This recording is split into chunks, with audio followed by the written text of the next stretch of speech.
Welcome to T-Smack, home of the T-Smack. May I take your order?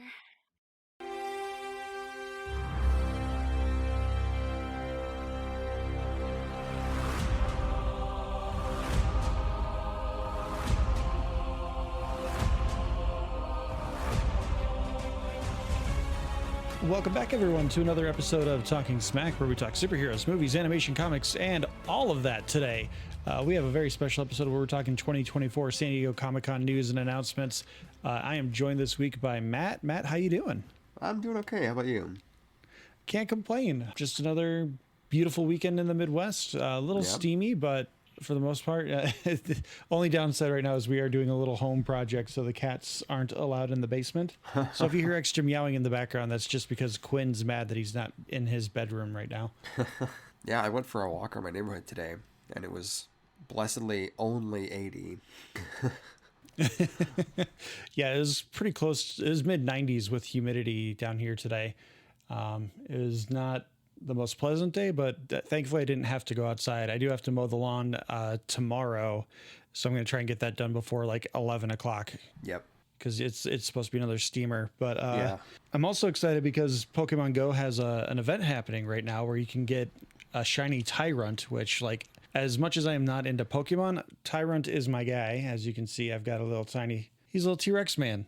He grows up into a big T-Rex man. Yeah, and I'm looking for a shiny because blue's my favorite color, so I need a blue Tyrant. And if I can catch two, I can have his evolution also.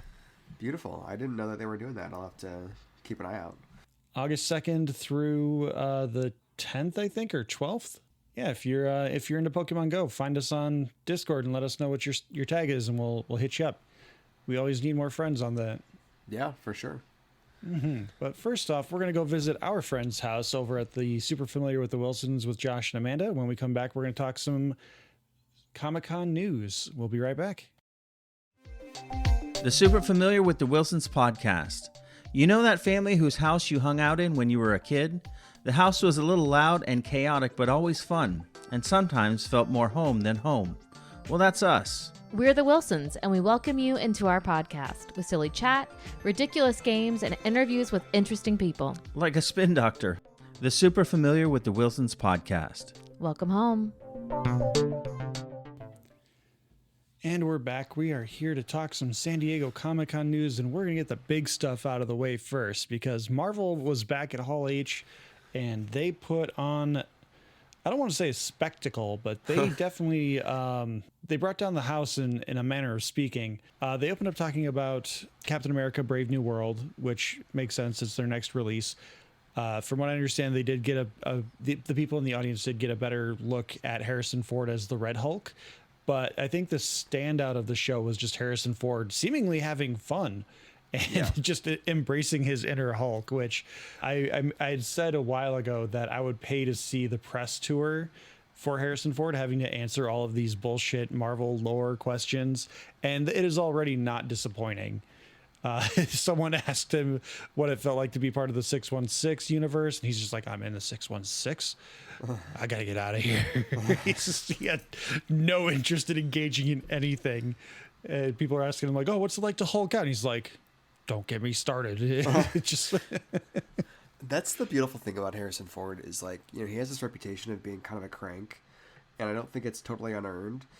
But, like, between this and, like, Indiana Jones before it, regardless of the quality of the movies, like, it seems that mostly he just doesn't have time for, like, stupid questions. Well, not stupid questions, but, like, he doesn't give a shit about, like, the lore or whatever, the things that nerds would geek out over. And I think he also just now hates Star Wars because that defined his life for 40 years. So, like, you know, people, I think he kind of got that reputation coming back for Force Awakens and just, like, seeming miserable every time he had to talk about it. But, like, well, I mean, he seemingly has fun with it every now and then. Was it Conan O'Brien that he was on where they had a Chewbacca plant in the audience? He's like, you son of a bitch. Like, I think if you turn it in a way that it's not just directly like, oh, we're cosplaying, I'm Han Solo, I think he has fun with it, but he definitely does not care, which, like, I'm going to transition a little bit here because Jamie Lee Curtis had to apologize for making a comment for saying that Marvel's someone asked her what phase is Marvel in. Like they're trying to get like a gotcha question out of her, like, oh, Jamie Lee Curtis doesn't know what phase Marvel is in. But instead she just said Marvel is in a bad phase right now, which, like, she's not wrong, but she's also recording a Disney film at the moment in Freaky Friday 2, and I'm pretty sure Disney went, hey, not a good look for us if you're bad mouthing our other properties. So she had to issue an apology, which I think is kind of bullshit. That's so stupid. Who cares? Who gives a shit? Yeah, and Ryan Reynolds even clapped back on it too. He's like, oh, we're getting in trouble for making fun of Disney now? Yeah, right. Like, that's the first half of Deadpool and Wolverine. Yeah, I haven't seen it yet, but I'm like, okay, that is what that movie is, and you made it. Yeah, he's already made his $600 million, so like he gets a free pass. But Jamie Lee Curtis is in the throes of what I'm assuming will probably be a box office bomb, because I don't know anyone beyond people from our generation who are really interested in seeing this movie. That's interesting, right? Because, like, you know, I don't have any shit to talk about Freaky Friday, but it's so interesting to me that these, like, I felt the same way about Hocus Pocus 2, right? Where movies that exist almost entirely because people of our cohort grew up posting about how much they love them online, and someone was like, oh, we should just make another sequel. And just not to say they're bad or anything, but it's like people like willed that into existence, and it is just going to exist regardless of whether or not it's any good or makes any money. I take exception to Jamie Lee Curtis even being asked the question, just because I'm pretty sure she was there for Borderlands. Yeah. And for some stupid clickbait journalist to be like, hey, what about Marvel? What do you think about Marvel?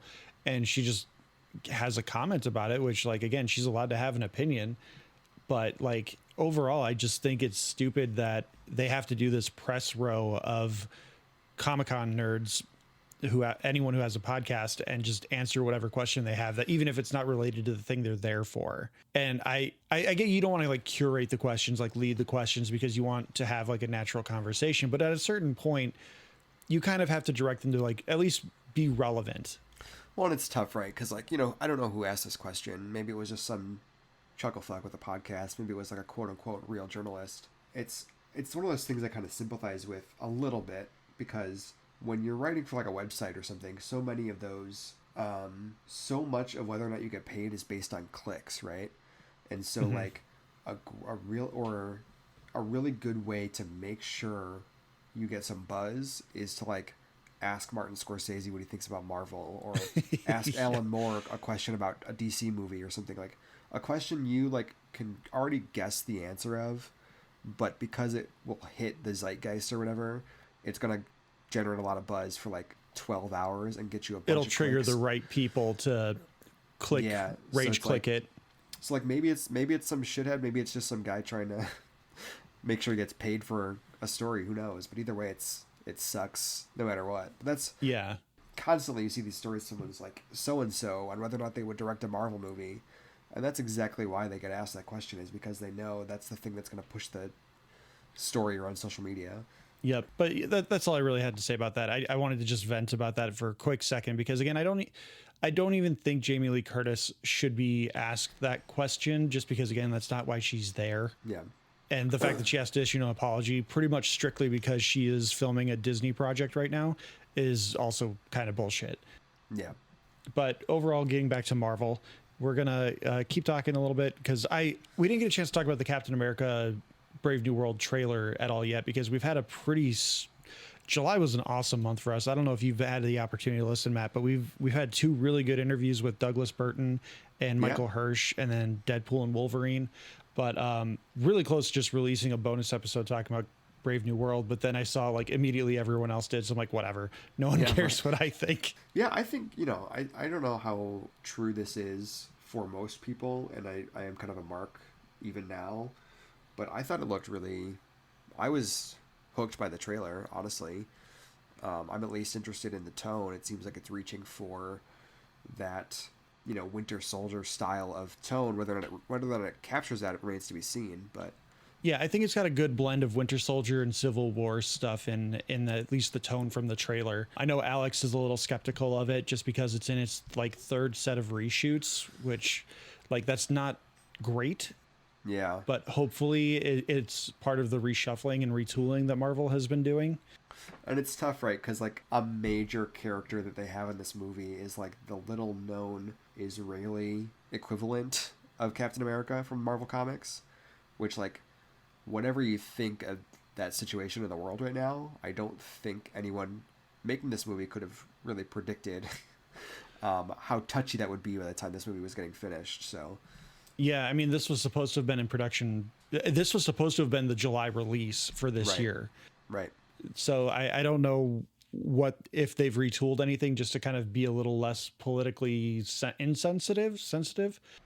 Charged, at least. There you go. That's the word. But overall, like, I do think the trailer looks really good. You've got a little Manchurian Candidate kind of stuff going on where Isaiah is attempting to assassinate President Ross. It hits a lot of the good Captain America spots that you want, because I think Captain America works better as a political thriller character than he does just a straight up action hero. I mean, you say Captain America, but like you have two distinct characters in Sam and Steve, but they kind of uphold similar ideals of America. And I like the idea that Ross is coming back to him and saying, hey, I want Captain America to be a government sanctioned position again, and I want you to be Captain America. And Sam's like, well, what if we don't agree, which is the Civil War thing. Right. But overall, I think the intrigue is there, and especially now that we know that Giancarlo Esposito is playing the King of the Serpent Society, whose name is escaping me now. Sidewinder. There you go. But I mean, that could very well be George St. Pierre's Batroc the Leaper. Sure. He's just there for a quick action sequence to establish like how badass Sam is as Captain America, and then we transition into the main plot. But overall, I am very excited for this. I've been waiting for this since Captain America and the Falcon and the Winter Soldier, and just seeing what Sam Wilson, Anthony Mackie as Sam Wilson and Captain America, what he gets to do in his own movie. And we do get a quick shot of the two Falcons. Yeah. Or not the two Falcons, Captain America and the Falcon. The two flying boys. The next thing that Marvel revealed was it Fantastic Four? Yeah, because Fantastic Four is about a year out. Yeah, I don't know the exact order, but I don't know the exact order of the presentation, but Fantastic. I don't know if you saw the leaked trailer or film reel. Yeah, very, very cool stuff. I'm a little, I don't know how I feel about it taking place in like a retro futuristic multiverse 1960s. I dig the concept only because it allows them to do like a Jetsons kind of thing. At the same time, like obviously the multiverse stuff is very tepid at the moment. Yeah, for me it's a mix, because I think people are reasonably kind of over the multiverse thing to some degree, and that's not necessarily Marvel's fault, right? Because like Marvel has been kind of slow walking it, but for various reasons in the last few years, that's just been a huge, it was in the 2010s, it was zombies. Right now it's multiverse, but at the same time, like this is what Marvel is, putting its chips on right now. So it's like, on the one hand, it makes sense, and I think for a long time people have like said, oh, a great idea for the Fantastic Four movie would be if they put it in the 60s. And I don't disagree. I think it looks great. It's got that kind of like cultural feeling to it that Sizzle Reel they did. But I think you also run into the risk of like, oh, the Fantastic Four were in the 60s and they vanished, or no one knows what happened to them or whatever. You kind of end up running the risk of doing something you've already done twice before in the movies with Captain America and then Captain Marvel. So like, I can understand if maybe that's part of the motivation. We're like, oh, if they're just like from another universe, then we sidestep that whole thing, and that's our justification for why it's 2024, but everyone looks like it's the Jetsons, like you said. It's one of those things where it doesn't bother me too much, but I'm curious to see how they handle it, because it feels like they're putting a lot of love into it. Yeah. Because I mean they're taking their time with a lot of this stuff. They're doing a slow burn. Like they're not just unveiling everything. Like we've seen the animated poster and the Valentine's Day reveal when they announced the cast and everything. Like we've seen what the concept of the thing is going to look like, but we haven't seen what they're going to do with him once he's the thing. The cast I think is fantastic, no pun intended. But I think the one thing, and this kind of goes into the big reveal once we get into the Avengers talk, the casting does feel very short term to me, only with the inclusion of Pedro Pascal. I think if everyone else, and then they had someone else as Mr. Fantastic, maybe it has a little bit more legs to it. But given Pedro Pascal's age, his demand, all his other projects that he's involved in, which like The Mandalorian isn't heavily involved because it's mostly just voiceover work. But given the age of the people that are involved, I do feel like Marvel is pretty much just like banking on getting to Secret Wars and then going into a retool instead of doing a retool on the fly. Like when they acquired Spider-Man, they did like a complete reshuffle of everything, and Sure. like they deliberately cast a young Spider-Man to have legs to go beyond a 3-picture deal or a 5-picture deal with 3 movies and 2 Avengers. And I think that was what I was really excited for with the Fantastic Four. Was you had the 2015 Fantastic Four movie, which was kind of leaning into some of the Ultimate Universe stuff, where it's like it's a younger crew, but they still look like they're about almost 30. Right. But I was hoping that they would Marvel, once now that they had acquired the Fantastic Four back, I was hoping that they would lead into the Ultimate Universe stuff where you have a young Reed Richards, a younger Johnny Storm, who's more or less a peer with Peter Parker, and just the camaraderie that would build, because we're done with Peter looking for father figures. Like that's half his villain base in the movies anyway, is him trying to find a father figure. And now I think we need to rebuild his core group of friends, given what happened at the end of No Way Home. And the Fantastic Four are right there to be that for Peter. But because they're making it a separate universe, because they're doing all these other things that just separate it from the regular MCU, I'm like, okay, it's a standalone movie that's going to end with some kind of build into Secret Wars or Avengers Doomsday, as we have learned. Yeah, that's a good point, or a good an observation I have not considered, I guess, maybe. I'm kind of curious just because I think one of the things they revealed is that the movie is officially called Fantastic Four First Steps, which does seem to indicate there is some, unless they're the first steps are just referring to like the wider Marvel universe, which it could, does seem to indicate an intention, at least, for this to be at least a couple movies, right? And I think in terms of like the character stuff, by the end of No Way Home, Peter is roughly college age. I don't know if they've said how old Johnny Storm is supposed to be in this movie, but I guess theoretically by the time Secret Wars, they may be of an equivalent age, however that shakes out, right? Yeah, and Alex actually just recently did a lookup because his brain works completely differently than mine, which I mean, that's fairly typical of anyone. But he just randomly decided he needed to look up Tom Holland's age, and like Tom Holland is apparently already 28. Yeah. Which again, like, what the hell is time? I swear they cast him when he was like 16, or no, he was 18 or 19, going on 20 or 19, and is like, oh my God, there's actually like a relatively high school aged Peter Parker going into the Marvel universe. Right. And now he's 28, and it's like, oh God, we got to get more out of him before he's too old to do any of the things he can do. Yeah, but I take your point on the one, because like one of the things about, again, I've not seen Deadpool and Wolverine, so I don't know the bearing that has on any of the presumed eventual mutant stuff, right? So like in light of your guys' conversation last week. No spoilers. It's completely separate to anything. Like, it is its own movie. It exists in its own universe. Like, yeah, it has MCU tie-ins, but it's strictly for plot-based reasons. It's not building towards anything. Okay. Well, one of the things I assume people, one thing you hear constantly is like, just bring in the Fox people and get Jackman back, get Marsden back, XYZ for the MCU. And I think that's never going to happen, because I think they're going to want, among other reasons, they're going to want a young cast that can be in several, a decade's worth of movies, Disney Plus shows, whatever else. And I could see going that route with the Fantastic Four, like you mentioned the Ultimate Comics, that the movies have occasionally taken some inspiration from to begin with. But I also think that, Pedro Pascal is an older guy, but he's like just in his 50s. I think he's mid 40s, getting close to his 50s. Yeah, and I think that's where RDJ started with Iron Man too. Like, I'm not trying to be ageist. I'm just I'm trying to think like long term. But I think like that fits for many versions of Reed Richards, and I think you gotta, assuming that this kicks off a franchise, right? Like, if the MCU doesn't die after Secret Wars, that's probably at least, you could probably get at least a couple of good Fantastic Four movies out of that crew, assuming he wants to keep up with it, right? And then some Avengers appearances. I'm not too worried about that, but I understand, like, I also think it would have been totally defensible to go for a younger cast. And I think where I'm coming from, it's maybe a little bit more old school thinking, where we grew up on trilogies, occasionally a quadrilogy, like, and the quadrilogy was always just like a last grasp at money. It was never intended to be good. It was just like, Alien Resurrection, yeah, that's what we want to do. That's the next step for this amazing franchise.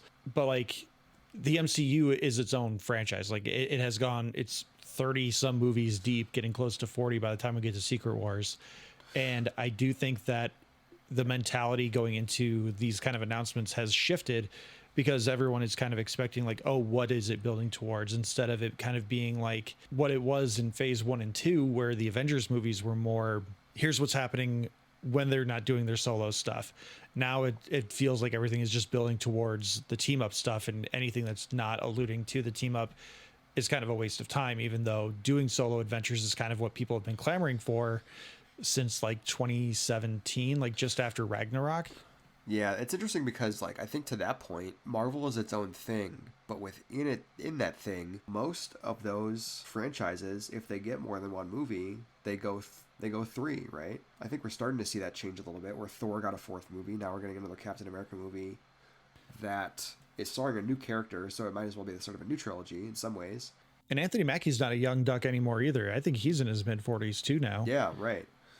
So we'll see how much we get out of him. But it's also interesting just because the idea that they are building to something is like a thing that I think Marvel has fostered to the point that it's now a detriment for them, right? Definitely. Where, like, early on, that was why you went out and saw Ant-Man, right? Like, you know, there's no reason, you know, nerds like us are going to go see Ant-Man, but there's no reason like Joe Schmo who likes Iron Man and saw Avengers should want to go see Ant-Man, except, oh, that might have a thing teasing the next movie, you know? And I think if you watch all those movies within their like individual like sub-series, most of them are pretty self-contained, mostly.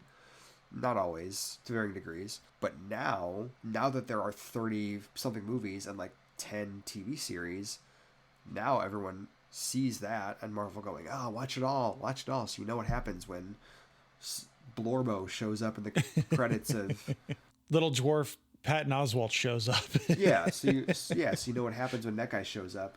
I think, and especially for a number of reasons, this is a whole other conversation you guys have done before, but it gives people a reason to tune out and say, that's too much. I don't want to have to watch She-Hulk, whether it's good or not, to understand Avengers or whatever. I mean, that was the Marvels. People were like, oh, I have to watch WandaVision and Ms. Marvel and have seen Captain Marvel and probably Endgame to be able to understand this movie. Yeah. And like, even then, I think like Secret Invasion had just released too. And I think Secret Invasion was a bigger detriment to the Marvels than anything. I think it was that. I think it was probably the strike, honestly. Like, I don't know how much this has that to could do be with too. it, but like, you know, I think it's not going to do you any good where your cast can't promote the movie. Yeah. Anyway, all that is to say, it's sort of a self-fulfilling cycle where Marvel is like, oh, we're building to Doomsday, we're building to Secret Wars, we're building to Kang, until we're not. But then what that means is anything that does not gesture at that, and I think you see this with a lot of discourse around Phase 4 or whatever else, what's the point of Phase 4? So, like you say, suddenly becomes pointless, even though like they're as pointful as any of the other movies. Whether or not they're as good is a different question. But like, they are, I would say, equivalent in terms of like how much you need to watch to understand any given thing. Except now Marvel has built the expectation that, you know, at the end of the thing, somebody's going to show up and say, here's the next movie to watch. Yeah, what we're really kind of building towards is that Marvel confirmed that at Hall H that the Russo brothers are back to direct Avengers Doomsday and Avengers Secret Wars. And to coincide with that, apparently them coming back was a requirement of the actor who is playing Doom, who was revealed to be Robert Downey Jr., which the hall erupted in screams because there's infinite implications of what that means, having him back and playing Dr. Doom, Victor Von Doom, which I remember being very weary of when it was announced, because like every outlet that I saw was like, Robert Downey Jr. playing Dr. Doom, and there's nothing that was saying like he's playing Victor Von Doom. I'm like, okay, is he an alternate Tony who becomes Dr. Doom, or is it just like a multiverse thing where it just so happens that someone looks similar to Iron Man also happens to be Victor Von Doom in the multiverse, and they are Dr. Doom? Right. I guess I feel like I've been talking a lot. How do you feel about this news? Like, how did it hit you? What do you? I was not a fan. I feel like it's it's a desperation Hail Mary toss. It's not something that I think serves any significant narrative other than preying on the emotions of general audiences. I think it takes away any nuance of the role because you're just preying and both versions of preying, P-R-A-Y and P-R-E-Y, on the audience's emotions, because you're like, Tony can't do that, because people who are not us, people who are not invested in these things, are going to go in there and be like, oh, it's an evil Iron Man.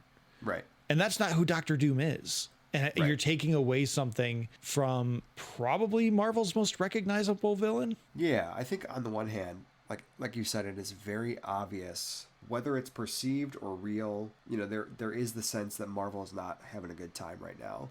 You know, Deadpool and Wolverine is making a lot of money. Good for them. But the reporting is, you know, these movies are not doing as well as they hoped. People are not responding to them the way they did before. I think there's all kinds of reasons for that. That is a whole other conversation. You guys have done episodes about that kind of thing before. But, like, it definitely is a thing that feels like Hail Mary, like you said. Like, in the real world sense, it is absolutely them desperate. Yeah. And, you know, trying to make it 2019 again through science or magic, effectively. In terms of, like, the actual movies, I think obviously a lot remains to be seen, right? Because I think Robert Downey Jr. is a great actor who has got a lot of range, who has become known for this very specific kind of character who, like, kind of fits his personality. But he can play outside that. And Doctor Doom is a character who, if you're doing it right, you're never going to see his face. Or rarely going to see his face. So I could imagine a scenario in which they get pretty close to what people imagine Doctor Doom being. It just so happens it's being played by Robert Downey Jr. But if it's a scenario where it is like what you say, where it's just like an Iron Man variant, or he's flying around in an Iron Man suit and making quips and just being an evil Tony Stark, eviler Tony Stark. With a Romani accent of some kind. Yeah, like I can imagine, I think that will not go over there very well, or at least I will not enjoy that very much. We're not going to see his face that often if they do the character right.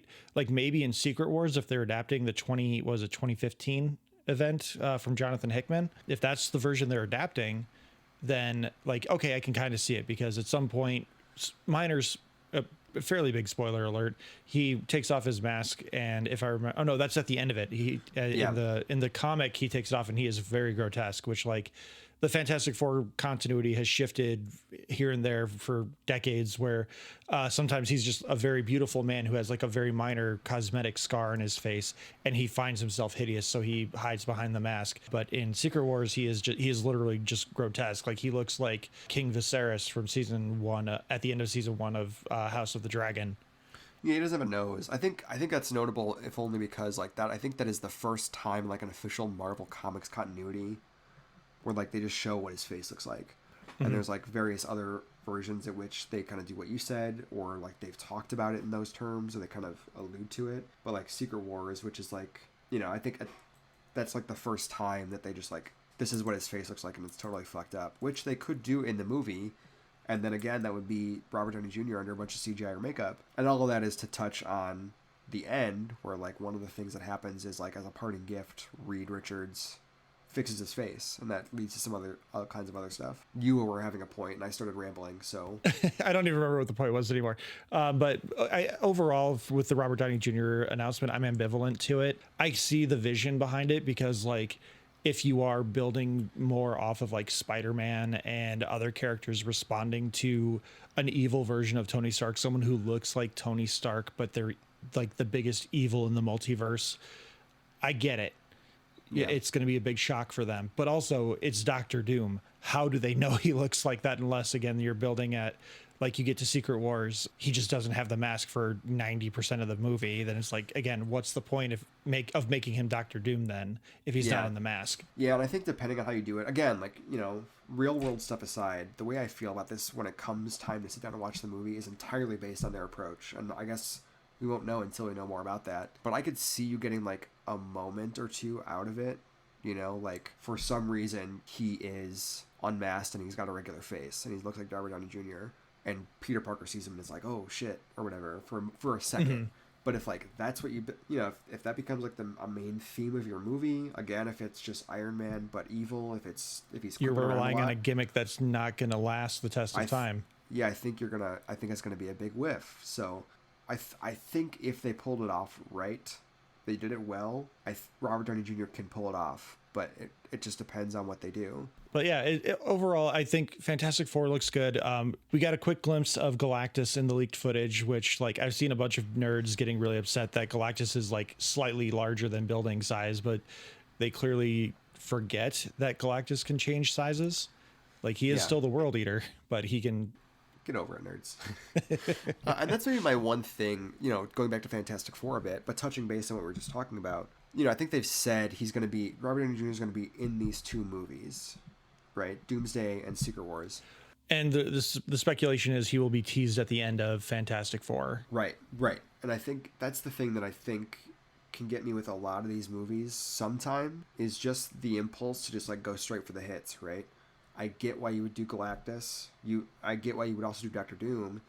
Depending on how you do it, it might be too much for one movie. If you're trying to like do Galactus and then also set up Doctor Doom to transition into these two Avengers movies. One thing I just remembered too is that they did come out and say that this is not an origin story for the Fantastic Four. Like they're going to kind of backdoor it where there's going to be like flashback sequences, which like, okay, then it's technically still an origin story. Like Deadpool did that too. Right.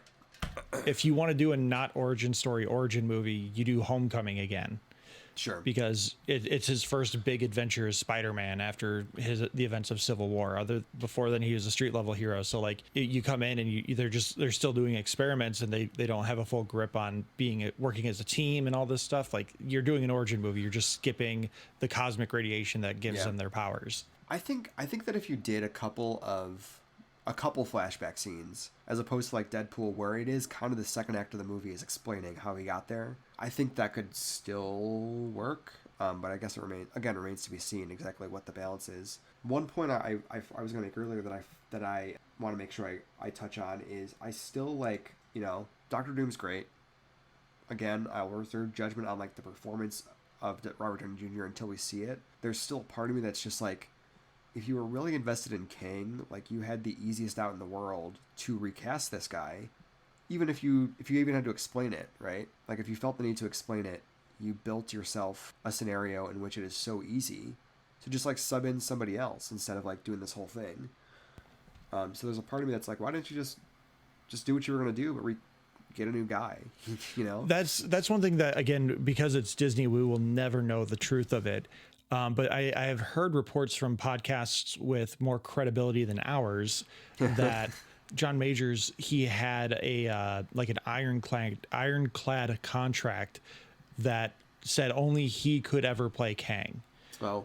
So like even with like the lawsuits and everything, like conduct detrimental to the brand of Disney, all that sort of stuff, like something in his contract did not allow them to move forward with a recasting, even though, again, like you said, he's a guy in a blue helmet. Like you can just have a new person in there.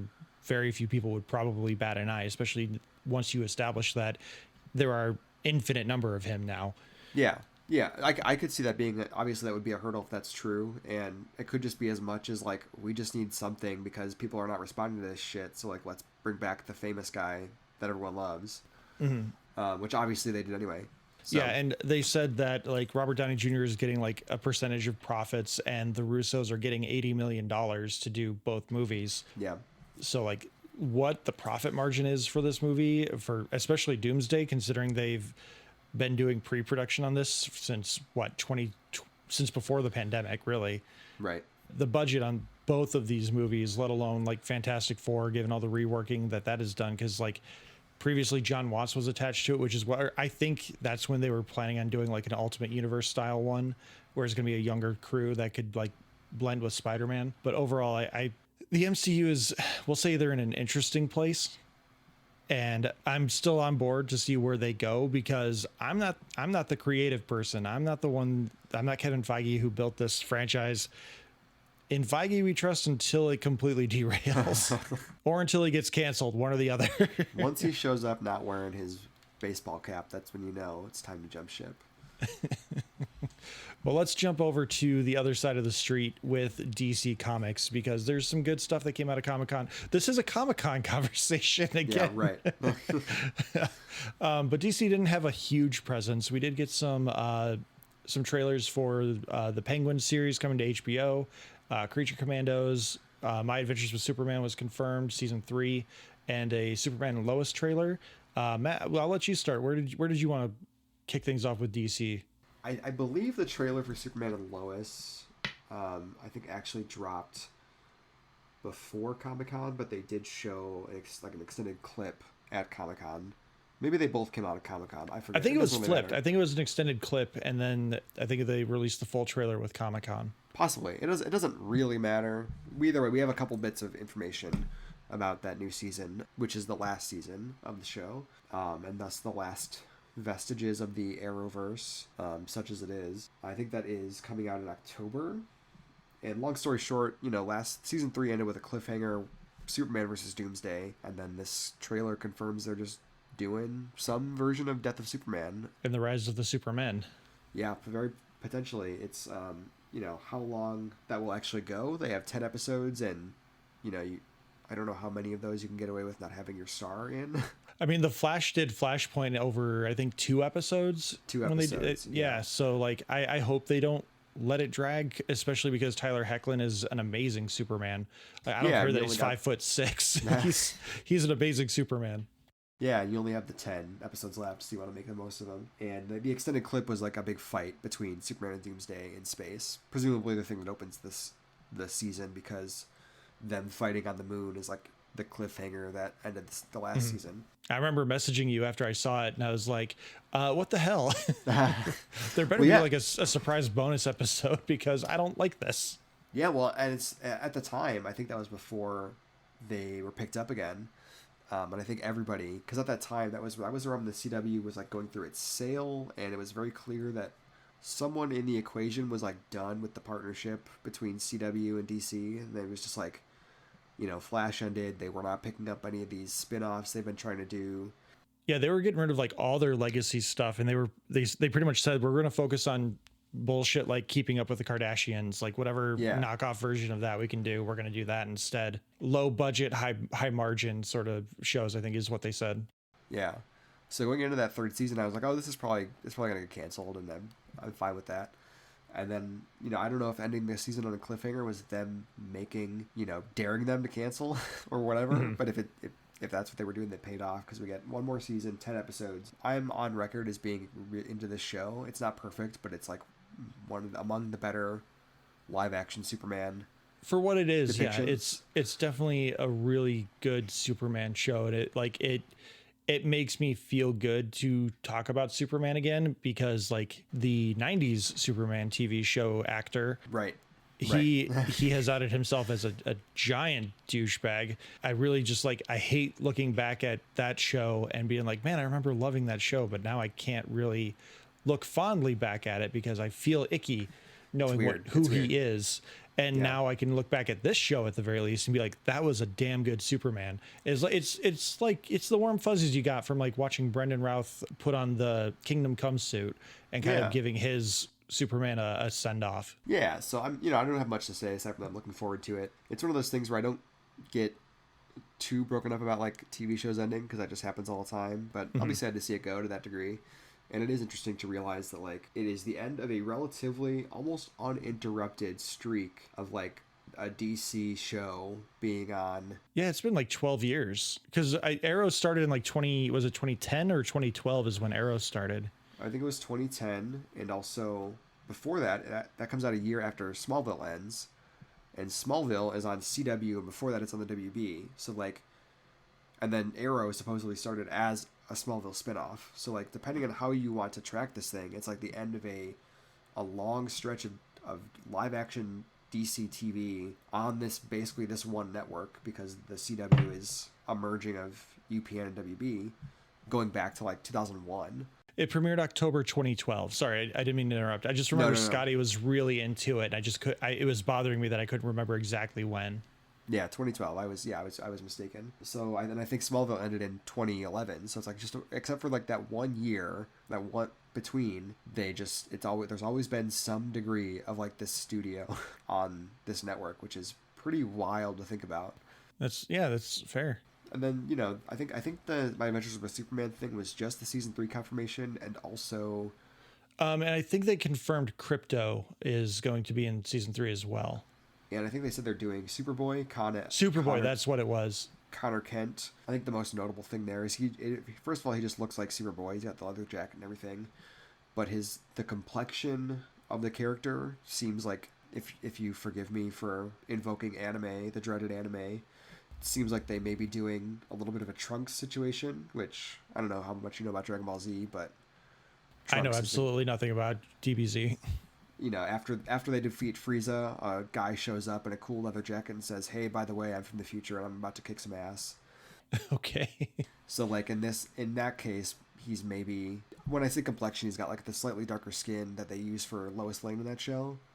It's like potentially a version of Superboy who is the son of Clark and Lois from the future coming back for some reason. I've seen a lot of speculation on that. The other stuff I don't have much. Creature Commandos looks like fine. I don't have like a specific. It looks okay. Mm-hmm. The intrigue with Creature Commandos is more the fact that James Gunn is trying to intertwine like animated stuff with live action stuff and say it all matters. Yeah, they're pitching this as like the official first thing of this new DC extended universe or whatever they call it, the DC. Just the DC universe, yeah. Yeah. And then also there's the Penguin trailer, which also looks fine. I liked the Batman a lot. I think Colin Farrell was good in it. This looks about that quality, so I'll probably check it out. But it wasn't a thing like Kristen Miliotti's in it. Like can't hate true. that. Yeah, love her. She's great. So, stuff that I'm interested in, but nothing that is like. Yeah, I mean, if they had dropped a Superman trailer like that, we'd probably just be like, okay, we're gonna talk the Marvel stuff, and then we're just gonna continually talk about Superman. Which like, there's been plenty of leaks and stuff, but I mean, everything I've seen from the leaks, I love the look of everything. Other than I don't like the new 52 Superman suit with the trunks. Like, yes, I am pro trunks, but I don't like the collar, even though like it looks like it's a shorter collar. It just doesn't make sense to me logistically. Like I think the spread out collar makes more sense because it's easier to hide. Right. Yeah, I'm curious. I think a lot of people were dunking on various set photos because of the suit has room to move. Yeah, and I think I don't mind the suit as it is, the way it's designed personally, and all the other stuff is stuff where I'm like, well, it was meant to be seen on a big screen or like after post production, not from some. Not low res, hundreds of yards away. Yeah, so I'm like, I'm willing to take that stuff with a grain of salt. Maybe it doesn't look great because it's not designed to like actually look good. It's supposed to look good in a movie, not in real life, and there is a distinction, between that. So we'll see. There's post production touch ups and filters that you're going to put over it. Like it will look fine. It'll look really good. And like I don't hate the look of the suit. I'm not a fan of the new 52 style suit. Yeah, and like the logo is also not my favorite. I know it's iconic because of Kingdom Come, but overall I prefer the standard S look than the I totally feel you. Super stylized. Like it just looks like a big swoop in the middle of it and not an S to me. Yeah, I've heard that a lot too. It's just for me, it's less. I'm definitely not trying to criticize. Yeah, I think it's totally valid. Response. Hate on something before you see it. Yeah, I'm just like, I don't care. It's fine. I'm very open to like whatever. It's a different take on Superman. If the movie's good, I'll be into it. If the thing did not hit me as egregious, so I'm just like whatever. Even if like I think all the points that you make, I generally agree with. Right, the classic look of the S is preferable. I think the collar is not my ideal Superman look. I'm just like, yeah, whatever. I think it'll look fine in the movie, and I think it'll be fine. So it's not very interesting content to say, but it's just. I mean, I do find it interesting that that's the suit that James Gunn went with, just because he does seem to be a guy that really enjoys the classic looks, and he seems to go out of his way to make sure things look like they did in the comics when he read them. So with him going with a newer look, it feels odd, like a different kind of choice. But again, maybe they're still just trying to sell some new 52 trades. I don't know. Maybe they tried some stuff and that was the one that looked the best, or who knows, right? Yeah. Overall, like I think my only legitimate concern that I feel like I have is that because of the number of heroes that we see in this movie, like, yes, we're establishing it's a new universe, but like, how much character time are we really getting with Clark as Superman? Like that, I think that's my biggest concern is, are we relying too much on the other characters informing us of how good Superman is instead of showing us who he is by his actions and his words and spending that time with the character? Because Yeah. we've talked about ad nauseum, like the thing that makes Clark interesting, the thing that makes Superman interesting is not his powers, not his strength. It's who he is as a person. It's his Yeah. humanity that makes him interesting. Yeah, and I think a lot of that will come down. I think I've heard that a lot too from various people who are also, totally valid in that concern.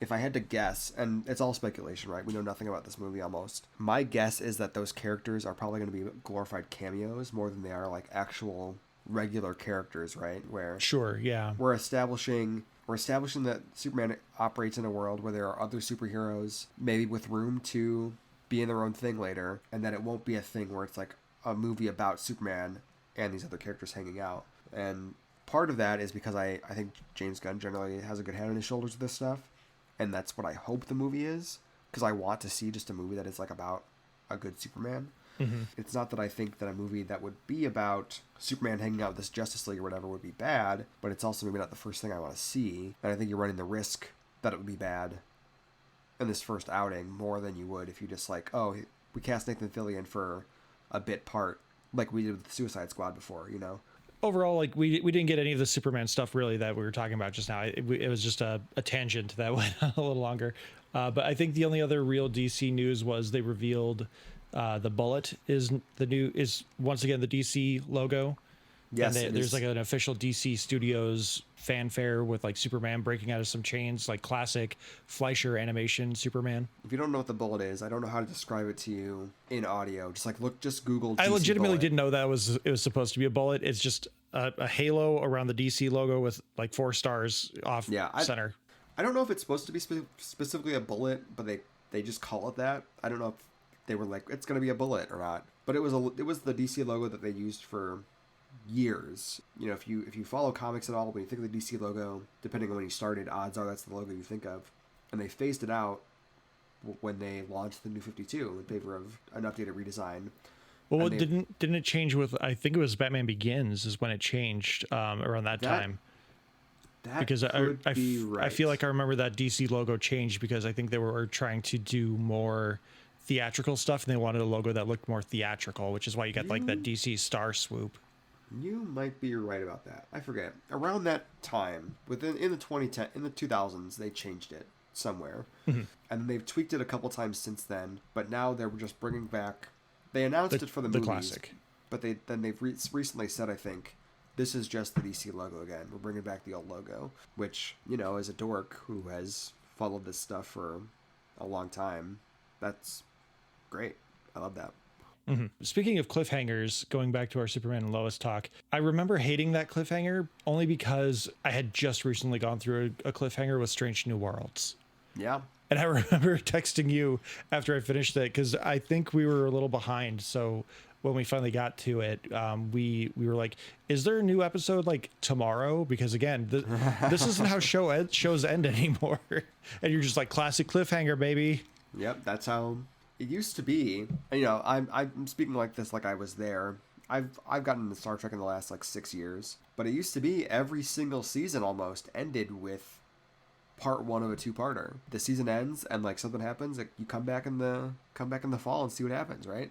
So this is just Strange New Worlds, just living up to the tradition. And in wonderful, we're not going to answer any of your questions fashion, we got a 5-minute clip of a just completely non sequitur episode where they turn most of the senior officer crew into Vulcans, and you can kind of get a good grip on what that episode's going to be about, but it still looks like it's going to be a lot of fun. Yeah, there was a bunch of Star Trek stuff at Comic-Con, and this was one of them. It seems to be based on a couple of the things they say. In the season 2, there was an episode where Spock is unexpectedly made into a full human, right? This seems to be sort of a reversal of that, where instead it's all the cast is to be a Vulcan for some reason. And it seems to be based on my guess, like the inciting incident of the episode, because the way that it works, we don't know why, but for some reason, the Doctor is injecting them all with the serum that makes them Vulcan. They're going to go do a mission, they're going to come back, and they're going to be turned back into their normal forms. Easy peasy. They do the mission, they come back, for whatever reason, the serum to change them back doesn't work. And that's the big end of the clip. So it's like, oh, okay, this is like, that's the cut to credits, and then the episode is about the crew everyone in the crew adjusting to this new status quo for the episode, where they're humorously having hijinks as Vulcans and being a little too real with each other or whatever.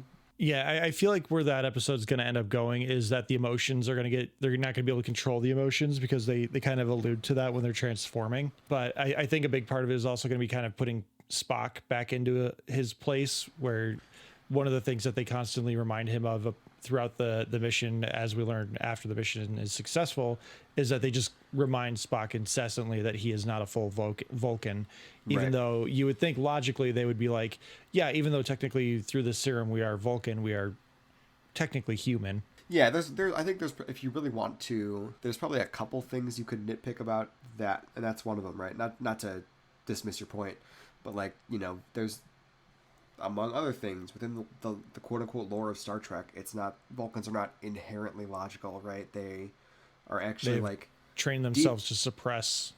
Yeah, they are deeply emotional, like way more emotional than humans, and that's why they, as a culture, took on this logic stance, because they almost were destroyed by their passions or whatever. And if I remember, isn't that where the Romulans came in? Is they were like a sect that didn't want to control their emotions anymore? I think they may be, you know, forgive me, some nerd who's like way more into this than even I am is like so pissed right now. But I think the Romulans are like a related but genuinely separate species, but that's similar to their things. They're like, we don't give a shit about that logic stuff. Who cares? I just know Eric Bana was a Romulan in the Star Trek 09 reboot. Yes, yeah, my boy Nero. And nerds were upset that Starfleet knew about the Romulans too early.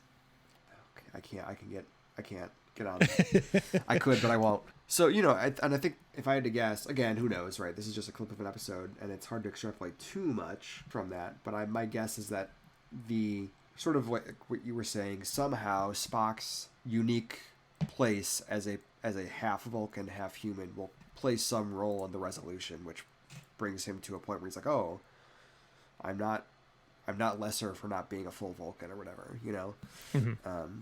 So that's what I suspect. And it seems fun, you know? Strange New Worlds is great. They're good at those kind of funny hijinks episodes. It is one of the, like, you can see where the budget goes and why they only do 10 episodes a season. But yeah. It does seem like that's going to be one of those episodes where you're like, I need more of this. Like, give me 2, 5, 8 more of these, please. Yeah. I mean, that I think is maybe the biggest drawback of, I mean, this is a whole other podcast that I don't know if we have time for, but maybe the biggest drawback of Strange New Worlds so far is the fact that because they only have 10 episodes, it's great that there's an episodic Star Trek, but they're only doing the big high concept episodes. You don't get the quieter episodes, or the, you know, it's a show that screams, I think, for like 15, 20 episode seasons. Yep. But anyway, I mean, there was a bunch of other Star Trek news. Lower Decks is coming back for a final season in October. But sad. Yeah. October 24th, I believe. There's a trailer for that, and I saw a thing just today. I don't know if it was part of Comic-Con or was a separate interview, but where, you know, Mike McMahon, the creator of Lower Decks, said he had an inkling that they were going to get canceled, so they really tried to close it out in a way that feels like an ending, that also leaves open the, you know. Yeah, it's open-ended but satisfactory. Yeah, so I'm really excited about that. Lower Decks is great, and I think it's, you know, it's sad to see it go, and I think it's one of those shows where, again, it's sort of similar, where the structure makes you want more episodes per season, and I think it could go on for ever, but maybe it's also better if it bows out while hopefully it's still on top. Yeah, unless the season just sucks ass, which I don't think it will. But another big thing was they dropped a Section 31 trailer, which is their straight to streaming movie starring Michelle Yeoh. Yeah, that's Discovery spinoff, if I remember. Yeah, she's reprising her role from Discovery, that I believe was originally conceived of as a series starring Michelle Yeoh, and then she went and became. She won an Academy Award, and she's like, I don't got time for this. Yeah, so I think she's probably too sought after and too expensive. But to her credit, I think the thing exists because she was like, no, I really want to make something happen. Like, I really love this character. And she's playing her character, Georgiou, who she has played both versions of this character, but the one that really became long-running on Discovery is the Mirror Universe version of her. So she's kind of to very evil. Who ends up kind of stranded in the Prime universe, they call it, and then in season 3 of Discovery goes off and has implied more adventures. And then I guess this is one of those adventures. I think people are kind of I think a lot of Star Trek nerds are very skeptical of this one, both because I think among a lot of like longtime Star Trek fans, Discovery is not the most well liked, and also because the tone of this trailer was a lot more light. I've seen it compared to like a Guardians of the Galaxy kind of thing, where it seems like a jokey action movie, which we'll see. I think Star Trek is is one of those franchises that the setting is big enough to allow for like all kinds of stories. Definitely. So like a thing that doesn't fit neatly into what I think of as Star Trek doesn't immediately turn me off. And I like Discovery well enough. And Sam Richardson's in this movie, so that's great. So I'm intrigued by it. Yeah. I just remembered really quickly, not related to Star Trek at all, but I did want to shout out Alex, who he tried to be here tonight, but he just couldn't make it. He wanted to talk about briefly the Anne Rice universe that's happening on AMC with like Interview with a Vampire and another show that I'm forgetting. But I just wanted to shout that out. And if that's something you guys are interested in, hit us up on the Discord, hit the like button on the YouTube, leave us a comment if you like the Anne Rice universe on AMC, because I know that's something Alex is really enjoying. I wish he had mentioned it sooner because I would have checked it out. Yeah, I've not seen it, but I see people raving about it all the time, the show, and I've not checked it out yet, but it's like enough people that I trust generally are been talking it up that I may have to check it out. Yeah, I mean, Interview with the Vampires is an interesting concept in long form storytelling in and of itself. So definitely something that I think people should check out. Especially if Alex is enjoying it. He has pretty good taste in most things. Yeah. I'll just hit a couple of the other Star Trek things quick because I know we have been talking a lot. They are launching an ongoing Lower Decks comic written by Ryan North, who wrote there was a Lower Decks miniseries a couple of years ago that was really good. Yeah, I remember that. That was Dracula Boimler, right?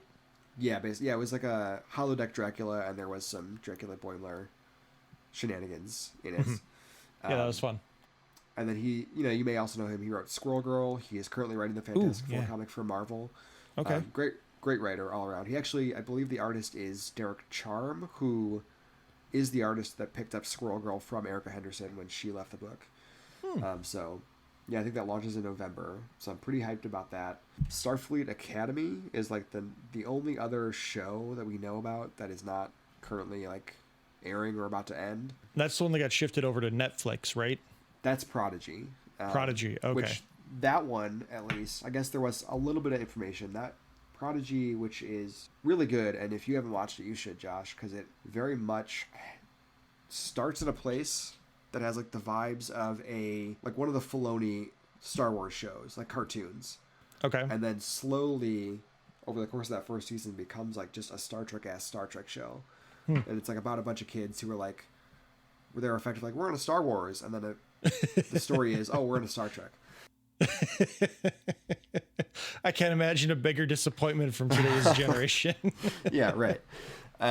They talked a little bit about that at Comic-Con, and I think the only thing of note is that, it got shifted over to Netflix, and I think a lot of people have been skeptical about whether or not it will continue, and they have not said, they're still hopeful for a season 3, I think. So, of note, at least, is that Netflix has not canceled it yet. Yeah, but Netflix likes to just announce that randomly. They don't have like a formal setting like a D23 or something. I'm still waiting for them to announce season 3 of Comey Can't Communicate. So let me know about that too, please. Yeah. So, Hope Springs Eternal for both of those. Starfleet Academy is the show that is kind of a Discovery spinoff insofar as it takes place in the time frame that Discovery did for its latter half, where they jump forward in time a whole bunch. And basically they announced a bunch of cast members from Discovery would be reprising their roles in some way. Tig Notaro, Mary Wiseman, who were both regulars on Discovery. Oded Fair was a recurring cast member on the later seasons of Discovery, who will be appearing. And then also they announced Robert Picardo, who was on Star Trek Voyager as the holographic doctor, who also has just shown up on season 2 of Prodigy will be in that show as well. So some minor casting news there, and I think that show is probably coming in like 2026 from what I've heard. You know, there's some Star Trek stuff happening, which obviously I love. Never a bad thing. Really wanted to talk about The Boys real quick, just because I think you dropped the line of the week on our Discord where you're like, hey, remember when AMC had The Walking Dead and it was like the biggest show in the world, and then they killed it by making like 20 spinoffs? Yeah. Welcome to The Boys. Yeah, that is the vibe I'm starting to get with this show. And I think, I've not had a chance to really see season 4. I just, I try to keep up with it weekly, but I just couldn't this season. Same. So... But, I've really loved the show to date. I've not seen the Gen V spinoff, which I've heard is also pretty good. But I think now they've announced this. I think the one they announced at Comic-Con was the one starring Jensen Ackles. Yeah, it's a prequel show. Yeah. And then also I think they've also announced The Boys Mexico. I don't know if that was at Comic-Con or previously, but like a different spinoff. I hadn't heard about that one. Set in the team in Mexico. Oh, no, I did hear about that one, yeah. And it's getting to the point where it is like, I like The Boys. I'm interested in this Gen V thing because I hear it's good. But, like, the setting itself is not the thing that, like, gets me really excited, right? Where it's like, it's not an inexhaustible premise, I don't think. Mm-hmm. Which is, I think, the problem where you run into with The Walking Dead, where you have a hit, and it's, like, genuinely fresh and exciting. And then, even though, like, some of those early seasons people weren't that hot on, like, eventually... it kind of finds its groove and it runs for like 12 years, right? But because it's such a big hit, you do like, they had like Fear the Walking Dead. They had, I don't know, I can't remember all the spinoffs. I think I counted there was like 7 and like, oof, too many. Wasn't there like a Michonne and Sean Patrick Flannery spinoff as well? Like those were 2 individual ones. I can't remember his name. Yeah, I think so. And there's one currently ongoing with I can't remember his name. There's one with Negan and then there's one with Daryl. And there's a Rick Grimes like at least duology movie. Like maybe it's made for TV movies. Something like that. Yeah. Like there's a lot of stuff that they're still doing. It is like still going, and I think like they just kind of totally. I mean, somebody's watching this shit, right? Like somebody loves this stuff, and I don't begrudge them, but I feel like culturally, like in terms of their cachet, they like totally wrung everything there is out of it. Like they just, it's diminishing returns, definitely, because the Boys is resonating for a certain reason, and that's the satire of the show. How can you really emulate that success in something that can't be that, especially if you're like the way this show is structured? The Boys Mexico would delve very it would be pretty deep in some pretty bad stereotypical stuff. Possibly, yeah. Like even if they don't, right? Like part of it is how similar are these shows going to be to each other, right? Where are they all just going to be shows that really get by on like, okay, well, once in a while, once an episode, somebody like explodes and we depict it with loving viscera, right? Like, and everyone has a weird sex kink. Yeah, and if all the shows feel the same, my vibe starts to be like, why the fuck am I not just watching The Boys, Mm-hmm. Or why are you not putting this money into longer seasons of The Boys? Yeah. So, and I think part of the reason that The Boys hit is because, like, early on, like, the first season hits, we were not at the point where we're talking about superhero media the way we are now, right? Where people are talking about how they're tired of it, there's fatigue, whatever else. But it was a thing that was showing up and sort of satirizing that culture, even before it became explicitly the more political stuff, even though that was always there. Mm-hmm. But it's, if nothing else, it is a very different and fresh take on that kind of a story, right? Like, it's a superhero show that has a very different tone, has a very different outlook than anything else you're seeing from Marvel, from DC, on the CW, whatever else. And that was one of the reasons that, like, it hits, right? Because it is this strong satire, and also because it sets itself apart by being a different show. Like, what does The Boys Mexico, what does The Boys Jensen Ackles, I can't remember his character's name, Soldier Boy, yeah, what does Soldier Boy have that sets it apart from The Boys itself? So I come back to this thing where I don't know if it's at the Walking Dead point yet, but it feels like a thing where they are very seriously in danger of like just too much of a good thing is maybe the best way to put it. I can definitely agree with that. As someone who imbibes in all the Marvel things, I can definitely agree with too much of a good thing. Yeah, but at least with Marvel, to some degree, not always. And there's like a certain house style, but a lot of this stuff has like a different vibe, right? Where it's like You get different, it satisfies different wants, whereas slightly different flavors, and maybe the boys will do that, right? Because I was not against like this Gen V thing, because that's, again, I haven't seen it, but that strikes me as at least a very different flavor, right? Where it's corporate education essentially, from what I understand. It's the college. It's a show in college, which is not a thing that the boys proper hits. I don't know how you distinguish a show that is about the prequel. I don't give a shit about the past of this world, right? Enough to like watch a show. Like I think Jensen Ackles was great in the last season of The Boys. I don't know that I care enough to like watch a show that's about him doing whatever he was doing in the 50s or whatever the fuck. Yeah, I think it's set. I think it might even be set in the 1940s, because they're bringing back the Nazi girl from season 3, season 2. I think season 2 primarily, I believe. So I don't know. It's just it's like it's a thing where I don't know. It's like this is also this is Amazon, right? But it is like, AMC did that with The Walking Dead. It's like if they, I know they did a spin-off of Breaking Bad, but if they did like 10 spin-offs of the Breaking Bad, and then, at a certain point, how excited can you get about this shit, Yeah, or like Entourage, where like every member of Entourage got their own show. Like it's where do you draw the line as to where the creative dollar stops and you're just trying to rake in more views, right? Which like that's obviously what you're trying to do, but you got to make sure that it's interesting too. Yeah. Which, speaking of, I feel like that's too good of a segue. I was going to save this for last, but we'll kind of speed run the rest of the stuff. But Kyle Higgins and the Massiveverse team had a panel. I think it was like Friday at Comic-Con, and they announced a whole bunch of stuff. They did a bunch of signings, but the big thing was they announced that they're making a live action No One movie, which I believe it's not discrediting. The comic book for No One is a really cool noir mystery superhero story or anti-hero story, but it also has a tie-in podcast, Who Is No One. But like No One has had, like I've jokingly on Twitter referred to the Massiveverse as the immersive verse because of all these other tie-in things that they're doing. Like, yeah, they have Supermassive that brings all their heroes together, like a selection of the heroes in the universe together. But No One has been just a completely different animal for Kyle Higgins and the team behind that, because like I said, they're doing a tie-in with Rachel Lee Cook, who everyone would know is the girl from She's All That.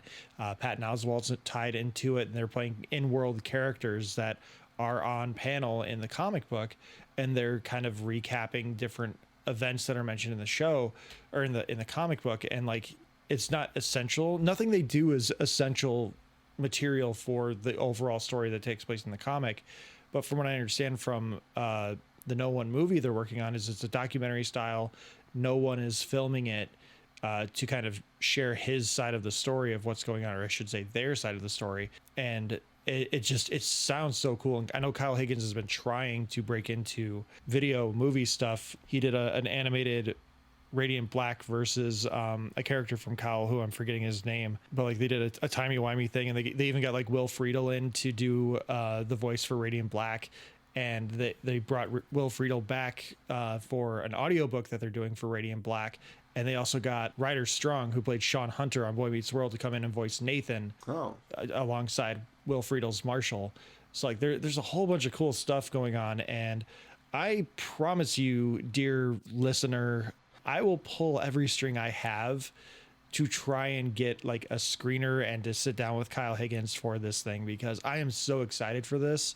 And I really would love to try and get like the Talking Smack crew the ability to, if not get a preview copy, at least like maybe I'll pull some strings or try to pull some strings and get me and Ricky to the premiere, because I would love to see how she would react to like Rachel Lee Cook being within her proximity. So just to clarify, and I don't follow this stuff as closely as you, but am I to understand that this is like another thing that is supplementary to the comic, or? Yeah, it basically it's a loose adaptation. So like it's it's following along the events of the comic, but we're seeing additional things that the comic doesn't necessarily show us, because a big chunk of the comic is very much the investigation into No One. Sure. Whereas it sounds like the movie is going to be more no one focused. So we get more of like the investigation stuff from his perspective, because he's or their perspective, because they are hunting down like people who have done crimes. He's called a hacktivist, and he's trying to find the people that have done bad things. It's kind of like early season Arrow. You know, you have failed the city. You're corrupt. You're corrupting everything within the city. So it's similar to that, but in a very different and unique way. So theoretically, it could stand up next to the comic. Like, yes, that's one thing that I love about the Massiverse, is that they take the effort to try and not contradict what they've done in the comics, to not have to explain away, like sort of like that one Simpsons episode where you have that one guy like, oh, well, someone plays the same rib twice and plays a note, even though it's supposed to be a xylophone. Like, what the hell? Like, Kyle Higgins is trying to avoid shit like that, from what I can tell. Well, cool. Yeah, I've not read No One. I know you've talked it up before, but yeah, we when it was announced, that was when we were doing Massive Month. Kyle gave us an advanced copy of the first issue, and I think it's only supposed to go 12 issues, which I think they just launched issue 10. It's really good. I love a good noir, and this scratches that itch. And then again, the supplementary podcasts and stuff where Rachel E. Cook and Patton Oswalt are in character, kind of going over the investigation. It's a true crime podcast set in a fictional world. Like, I love it. Right. Yeah, that's cool. So with that, let's speed around a couple of things here, because I know like Mark Waid, Jim Mora, is that right? Dan Mora. Dan Mora, that's right. He's one of my favorite artists. How do I not remember Dan Mora? Who the hell is Jim Mora? That's something I got to look up now. Yeah, but I guess to close up, we can do a couple little bits of actual comic news from Comic-Con. Oh, sorry. Jim Mora is the infamous Indianapolis Colts head coach who went playoffs. Oh. We're talking about playoffs? Okay, all right. It's a deep cut for you sportsos out there. But yeah, there's not been a Justice League book that DC has been putting out since for a couple of years now. They sort of ended the last Justice League volume in the lead up to their Dark Crisis event, and have not had one since. As part of that event, the Justice League officially disbanded. So now, Mark Waid and Dan Mora, who just recently, or I think are still in the process of doing their big Absolute Power event at DC Comics, and also have been the primary team on Batman and Superman World's Finest, which is a great book. They are launching Justice League Unlimited, which, big deal. That's a great team. I think it is also very much an intentional title choice. Like, I think they have said, the Justice League Unlimited cartoon from the 2000s, the conceit of that was like, everyone's in the Justice League. I think that is generally supposed to be the conceit of this book as well. Where I think Mark Waid said something like, name your favorite character, they're on the team. So, interested in that, if only because, Mark Waid is a guy who I think generally doesn't miss. He's one of the best comics writers out there, so I'm really looking forward to that run. Yeah, his Captain America run after I think it was Remender. No, it wasn't. It was after Nick Spencer. Yeah, they brought Mark Waid in because they're like, this guy will like kind of temper everyone after the bullshit that was Secret Empire and Nick Spencer's Captain America stuff. Yeah. And he's got acclaimed runs basically at least once a decade since the 90s. He did a much beloved Flash run. He did he was the guy who wrote the big Daredevil run in the 2010s. He's been on Justice League. He's been on like most. Yeah, his Daredevil was good. That was Chris Samney on art with that one too. Like, yes, Dan Mora, Chris Samney, those are two guys that like, I could. Bruno Redondo has become a really good pull for art too. Yeah, so he's a guy who has been doing this for a long time, and he knows what he's doing. So generally, more often than not, if Mark Waid's in a book, I'm gonna at least be interested in, and even if it's a miss, it's not terrible. I think this wasn't exactly San Diego Comic-Con, but of note, because we don't talk about comics a ton, and they probably detail this a little more at the con, but as spinning out of this Absolute Power event that Mark Waid is currently in the process of doing as part of their new initiative that called All In, which the idea is they're going to, I think the idea is All In will be a place where like every single book will be a good jumping on point one way or another, even if it's not a new number one or whatever. But part of that, they're launching this new line called Absolute DC that is effectively Ultimate Universe for DC, to my understanding. New updated takes on various characters. I think they've announced the ones you expect: Batman, Superman, Wonder Woman, Green Lantern. Updated takes that don't require you to have a bunch of built-in knowledge, like the Ultimate Comics were in the year 2000. Unlike what the New 52 was. Yeah. We're going to reboot everything except Batman because too much lore with Batman. Well, that's interesting because this is, for years, for a little while, the Ultimate Universe was like the thing at Marvel, right? People, it was crazy. Ultimate Spider-Man really carried that to an extent. The Ultimates, not for the right reasons. And then I think like Ultimate Fantastic Four and Ultimate X-Men, like they had their moments. But they were all pretty successful for a while, and like in some ways more successful than like the main Marvel stuff was going on at the time. So like forever, people were like, DC, do an Ultimate Universe.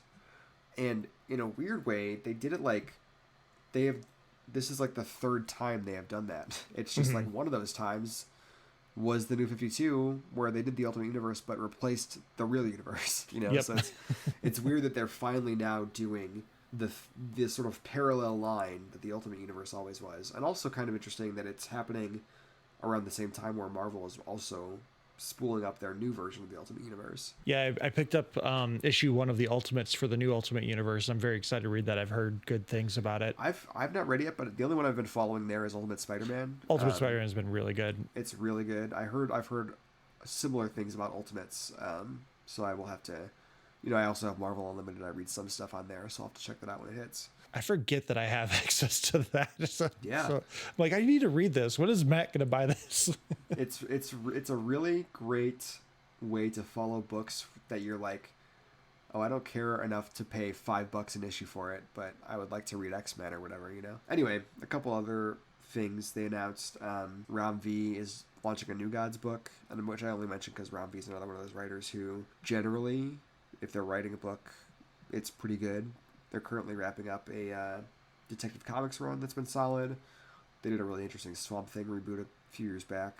They have been one of the rotating writers on the Venom series that is anchored by Al Ewing, which has been like, I'm not specifically a solo Venom guy, but it's been like super good mostly. So that's worth noting. A couple Marvel things they've detailed a little more. Zeb Wells, the much maligned but actually good Zeb Wells run of Amazing Spider-Man is wrapping up later this year. And they've announced Joe Kelly and Ed McGuinness are doing a story called 8 Deaths of Spider-Man, which I think is spinning out of. So there's a whole Marvel's big crossover for the summer is called Blood Hunt, and it's about a bunch of vampires taking over the world. I haven't read it yet, but I'm to understand that as a result of that, Doctor Doom is the Sorcerer Supreme.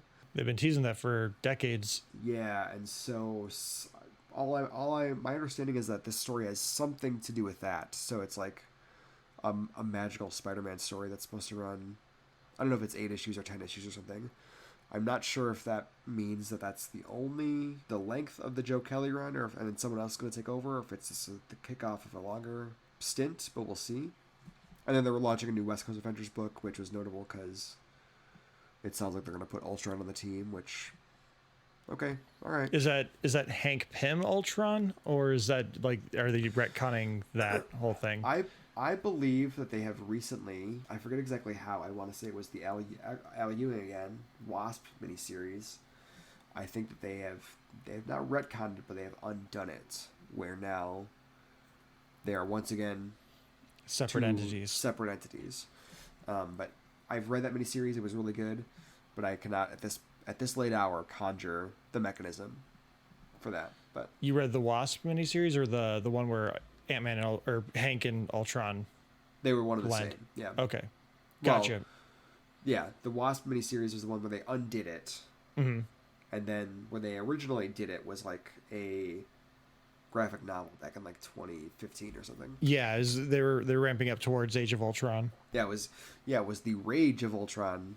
That's graphic right. Novel. Yeah, I know Age of Ultron, the comic, is not like the most well-regarded comic. I think the first like 2 issues of that, until they start getting into the time travel stuff, I think those were really pretty good.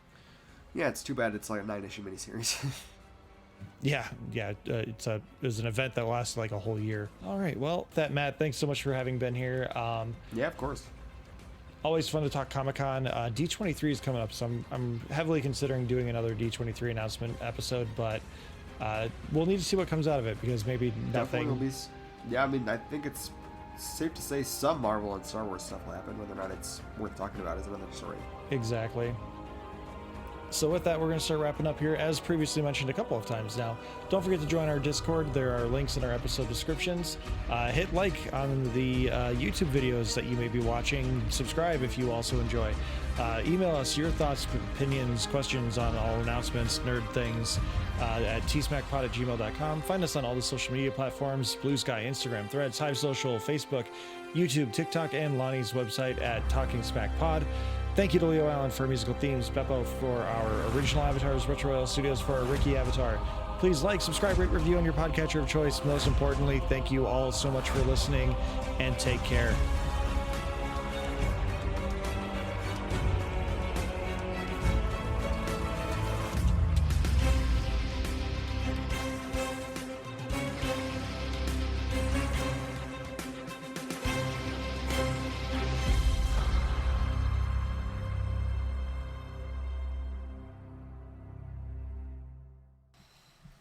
Who loves T-Smack? I love T-Smack. Is it true? Mm-hmm. I do. Ooh. Yeah, watch Star Trek like always.